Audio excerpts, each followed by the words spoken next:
Forum. We're really pleased to see you all tonight, and it's a bit of a wet night, but appreciate you coming out.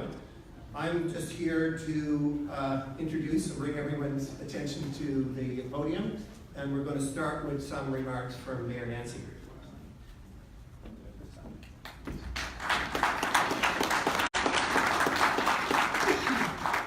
Thank you everyone for coming. I know this is a really busy time of year for most people, and it's very gratifying, especially as Mike said on this rainy, kind of miserable night, that everybody thought they'd want to be inside at the Western rather than kicking back at home watching the football game. So thank you so much for coming. I'd like to acknowledge firstly that we're on the shared traditional territory of the Little and Squamish nations. This evening really is an important milestone in our progress toward the ongoing work to grow workforce housing inventory in our community. Housing is an issue locally, provincially, and federally. And a couple of weeks ago during the Union of British Columbia Municipalities conference that was held here in Whistler, we heard from communities across the province about the issue they're having with housing. And they expressed a great deal of interest in the work that we have done here through the municipality and of course through the Whistler Housing Authority. So over the last couple of years, housing availability has been a particularly challenging issue for us here in Whistler, and that's why, although it's not a new issue, in fact we incorporated the Whistler Housing Authority back in 1997, and we were very prescient in doing so. And currently we have over 1,900 employee units in the resident restricted housing inventory. This has enabled us to house more than 75% of our workforce within the boundaries of the municipality for almost the last 15 years, which is an amazing track record. I'm very proud of Whistler's unique and innovative housing progress, but of course we also know that we need to do more. Continuing to grow affordable housing for our community's workforce and for our residents has been a priority of this council, which is why we established the Mayor's Task Force on Housing a couple of years ago. Our goal at that point was to supply 1,000 resident workforce beds within 5 years. From the work that has been progressing recently, we believe that we can provide that goal within 4 years instead of 5. So a lot has happened since the task force was initiated in 2 years ago. We have identified a number of initiatives to enhance the use of existing homes through, firstly, the enforcement against illegal nightly rentals. Secondly, the new home run program to match resort businesses with property owners. And both of those initiatives are making small but important incremental steps in addressing the housing issue. We've also identified initiatives to add more employee restricted homes. We've reviewed and modified the infill program for homeowners to add new restricted dwelling units to existing properties in all neighborhoods. We've allowed the development of employee restricted rentals on private property, and of course that's moving now, five of those proposals are moving now into the rezoning process. And the municipality through the WHA is building more resident restricted inventory. So here are a few concrete examples of what I've just spoken of. Last week, Council gave direction to review and advance rezoning applications for up to 252 apartments and 48 dorm beds that have been proposed in private rental building developments. Our partner, whistler.ca, announced last week a new 200-unit dorm building that will help ensure that they house more than 1/3 of their workforce. 116 new apartments in 4 WHA rental buildings have been built or are in process. One building opened last December with 27 units. 2 additional buildings will open in early 2019 with 44 units. And a 4th building will open in the winter of 2020 with 45 units. So I would like to acknowledge the members of the Mayor's Task Force on Residence Housing for their guidance towards these initiatives that I've just spoken of. Those members are Marla Zocht, Michael Hutchinson, Ian Lowe, Kevin Wallace, Ray Longmuir, Nicole Shannon, Melissa Pache, Barrett Fisher, Pete Sante, Cheryl Scribe, Ben Smith, Terry Deutscher, Mike Fury, and Mike Kierkegaard. Let's have a round of applause, please, for this.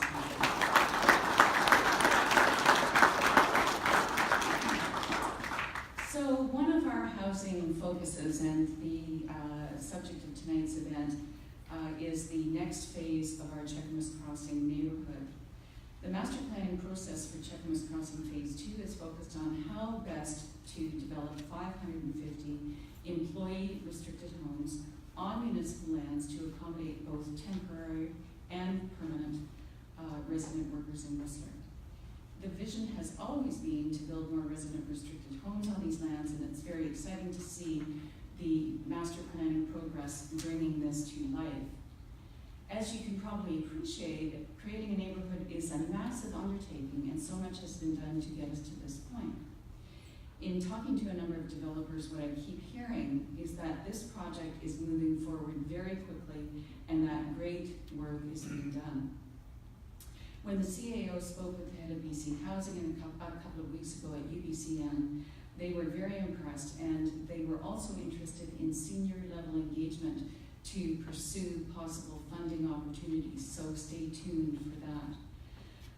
Proposed locations for development and housing types, as well as preliminary short and long-term neighborhood layout plans, are here tonight.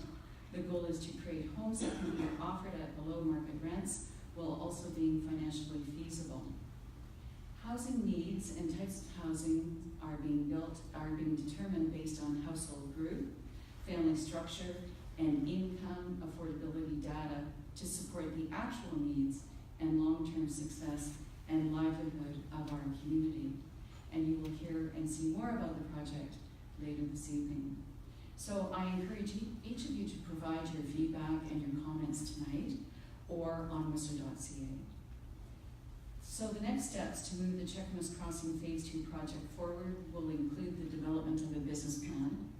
That will be brought before council later this year, and it will incorporate modeling of an overall implementation plan, including financing options, governance, and construction phasing.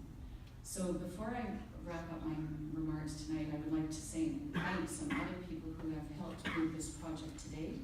The advisory committee for Cheakamus Crossing Phase 2 comprises Neil Crystal, Al Potker, Sue Adams, and thank you for your experience and your wisdom. It's incredibly valuable. And the outstanding project team, many of whom you will meet this evening. So right now, I'd like to introduce the project manager, Matthew Carter, who will take you through Cheakamus Crossing Phase 2. Welcome, Matthew.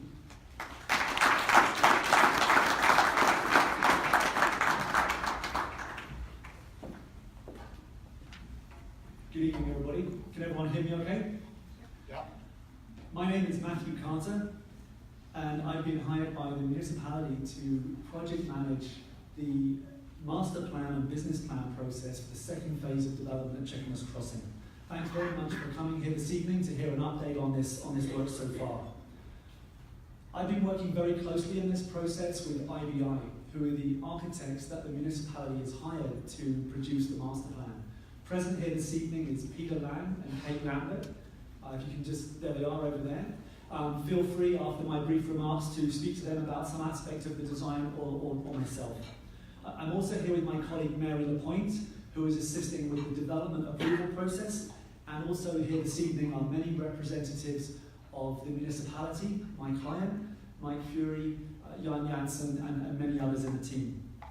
Before we jump into a little bit of an update and an overview of the work today, just some brief background about myself. I'm a consultant development manager. I'm based in Vancouver. I'm not based in Whistler. I come to Whistler a lot recreationally. This is my first project in Whistler. I feel very honoured and privileged to be here. My focus, actually most of my work is on university-related development.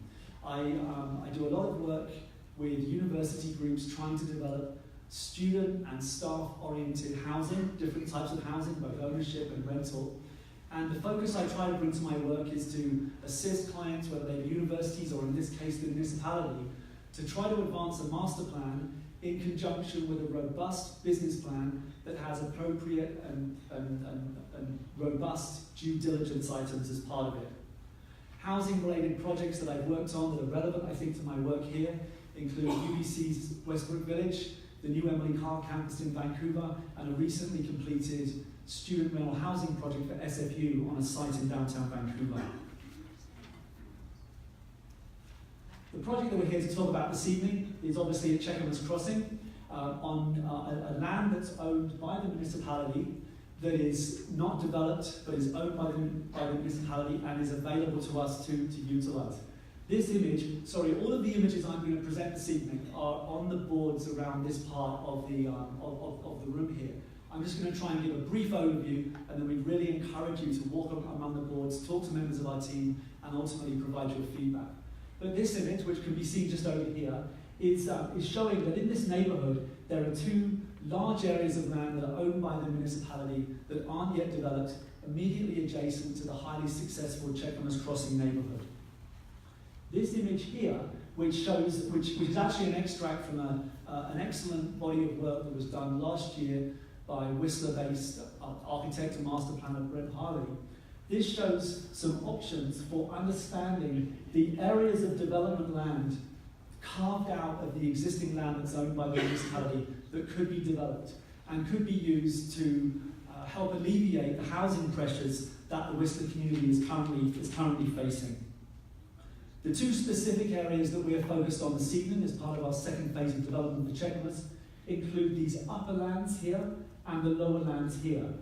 The upper lands comprise about 22 acres, the lower lands comprise about 16 acres. Brent Harley's work also identified these Jane Lakes lands. They're excellent lands, they're available for development in the future, but they're not currently the focus of what we think is the logical next phase of development. So we're focused on the upper lands and the lower lands. We believe that these two parcels of lands are very well located relative to the existing Cheakamus Crossing neighbourhood, which is here, and this allows us to design a community that is well integrated and functions very well with the existing neighbourhood. In my view, we've built an effective team, and the team is working through a sound process. Our team is very aware that this is a complex and important project, and that we need to be judicious and careful in how we approach using these valuable lands, but we also need to move quickly to address the pressure and the urgency of the current housing situation. There's obviously a big tension here, and we're trying our best to find the right balance, and we welcome your feedback tonight on whether you think that balance is being struck. One of the first things that we did was get clarity on what we feel as a team are the appropriate project objectives. I'm going to work through this list. I hope people can see them, but these objectives are contained here. First of all, we think it's critical that we create a livable and attractive and integrated addition on these Phase 2 lands that works as an integrated addition to the existing neighbourhood. It's also critical that the homes we create are as affordable as possible for residents, but also it's critical that the project is financially viable and can actually move forward. We need to make sure that what we deliver, what we create in master plan and in business planning options is actually deliverable and can be done so within the municipality's risk tolerances. We also feel it's very important that we're prioritising the development of the most accessible parcels first, the most obvious parcels to move ahead on. And importantly, and somewhat specifically, this last item, which comes from what I think is some very robust analysis done by the municipality's Economic Development Office and is actually featured on this side of the room, we believe there is a very strong need to find 550 rental apartments. That's not to say that's the only thing we're looking for in this master plan, but we believe finding options to create a portfolio of long-term, secured, resident-restricted rental apartments in the magnitude of about 550 homes is a very important objective for the long-term health and sustainability of the Whistler community. Clearly, due diligence, business planning due diligence is a very important part of our work here. One of the things that we've done as we've worked through the last few months with our team is we've identified a number of areas where we need to understand more detail about important factors before we're in front of council presenting options and recommendations in November or December of this year. we've compiled what we call our due diligence checklist, and it contains a diverse number of areas. And we've appointed team members, which are shown on the bottom here, to be responsible for helping us do our homework in those areas. The areas include transportation planning, environmental considerations, subdivision issues, site servicing, financial pro forma analysis, and market demand studies on amenities. Also, we're exploring the extent to which modular housing, for example, might be able to offer us some important advantages relative to more conventional construction. We've then, working with our team, we've been meeting every 2 weeks or so, reviewing IBI's design work, reviewing the work coming from our detailed sub-consultants on the due diligence items, and importantly, working, as the Mayor mentioned, with a newly established advisory group, which is shown on this chart here. The advisory group, which comprises Al Popker, Neil Crystal, and Sue Adams, has been a tremendously useful resource to us and continues to be. Their scope is to help us and critique our work on a vast array of issues, but very importantly, they're particularly focused around making sure there is a viable, sustainable, long-term, robust source of funding and financing that can allow us to move the project forward. So let's get into some of IBI's work.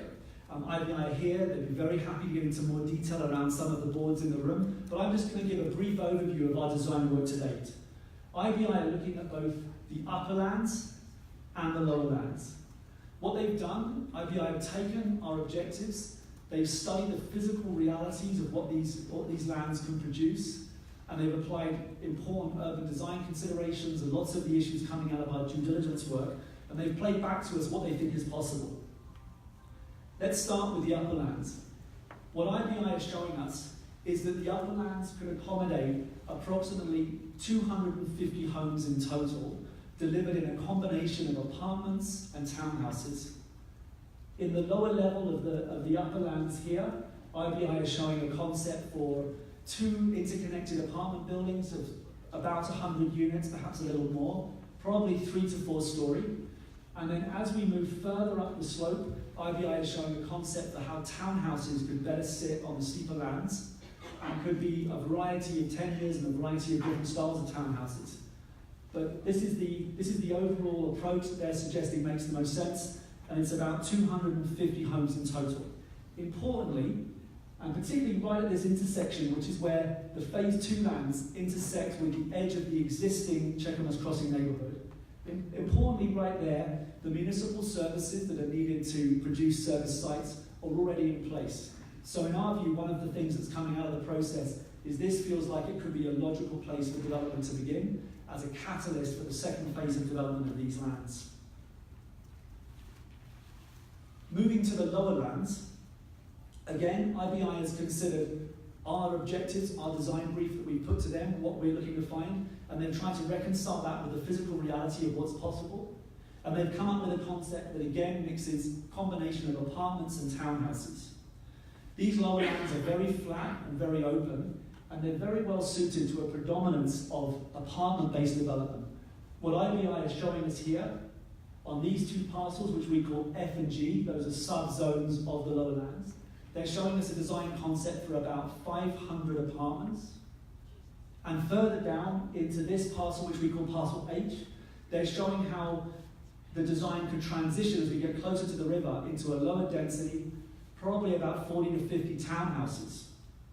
However, IBI are playing back to us and saying that there is some flexibility inherent in this plan.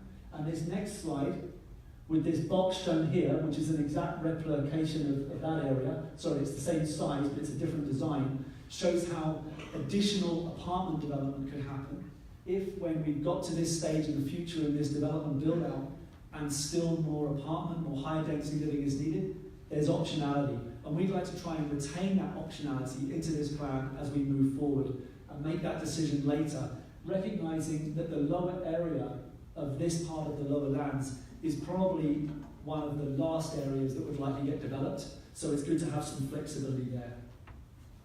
Another important aspect of IBI's design work on these lower lands is factoring in some transportation connections. The way IBI has proposed laying out this area with this particular road network is designed to allow a livable and attractive neighbourhood, but also to allow a natural bus route to come into the neighbourhood to service it. IBI have also been focusing on important connections, so the neighbourhood is plugged into the Valley Trail and the Sea to Sky Trail, and also so there's good pedestrian and bike connectivity to connect these lower lands into the existing centre of the existing Cheakamus Crossing neighbourhood.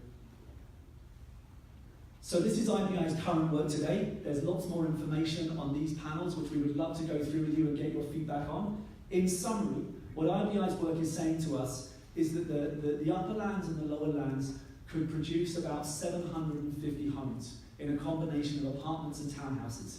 There's more detail behind that thinking. There's actually ranges and there's lots of decisions which will need to be made, which will inform exactly what that number is. But as an order of magnitude, I think it's fair to say that there's capacity here for about 750 homes. In terms of next steps, I apologise, this slide is hard to read. It's easier to read as you walk around the panels. But in terms of next steps, our team is very focused on a schedule that's designed to allow us to bring business plan and master plan options and recommendations to council in November or December of this year. Key events for us over the next month, recognising that today it's already October and we're talking about possibly next month or the month after being in front of council. Key events for us is to get as much feedback as we can from you this evening, both on the design, the process we're going through, anything that you have on your mind, please share with us. Also important is for us to continue to have regular meetings with our design team, IBI, and our sub-consultants on the due diligence items. We also need to continue to progress our financial modelling and our cash flow analysis, and to share that work with our advisory group for their ongoing critique and guidance. So that's all of the remarks that I wanted to make. I'd just like to navigate briefly for you around the room. Over this side of the room we have the material I've been presenting and more detail around it. Our architects and other members of our team are there and they'd love to answer your questions relating to the master plan work. On this side of the room here, we have some important analysis that's been prepared by the municipality's Economic Development Office, which speaks to the programmatic requirements which have fed into our objectives around housing need, affordability issues and so on. So please feel free to peruse all of the boards. Please share your feedback with us, or write your feedback on yellow stickies. There's a station for that here and there's a station in the other corner. We'd love to hear your comments. In closing, thank you very much for coming here this evening. I very much welcome your input and I look forward to meeting with hopefully some of you this evening and in future events. Thank you.